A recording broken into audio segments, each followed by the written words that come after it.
"Before you agree to have Joseph come live with you," Mrs. Stroud said, "there are one or two things you ought to understand." She took out a State of Maine Department of Health and Human Services folder and laid it on the kitchen table. My mother looked at me for a long time. Then she looked at my father. He put his hand on my back. "Jack should know what we're getting into. Same as us," he said. He looked down at me. "Maybe you more than anyone." My mother nodded, and Mrs. Stroud opened the folder. This is what she told us. 2 months ago, when Joseph was at Adams Lake Juvenile, a kid gave him something bad in the boys' bathroom. He went into a stall and swallowed it. After a long time, his teacher came looking for him. When she found him, he screamed. She said he'd better come out of that stall right now. He screamed again. She said he'd better come out of that stall right now unless he wanted more trouble. So he did. Then he tried to kill her.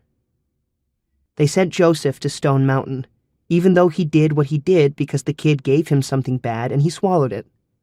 But that didn't matter. They sent him to Stone Mountain anyway. He won't talk about what happened to him there, but since he left Stone Mountain, he won't wear anything orange. He won't let anyone stand behind him. He won't let anyone touch him. He won't go into rooms that are too small, and he won't eat canned peaches. "He's not very big on meatloaf either," said Mrs. Stroud, and she closed the State of Maine Department of Health and Human Services folder. "He'll eat my mother's canned peaches," I said. Mrs. Stroud smiled. "We'll see," she said. Then she put her hand on mine. "Jack, your parents know this, and you should too. There's something else about Joseph." "What?" I said. "He has a daughter." I felt my father's hand against my back. "She's almost 3 months old, but he's never seen her. That's one of the biggest heartbreaks in this case." Mrs. Stroud handed the folder to my mother. "Mrs. Hurd, I'll leave this with you.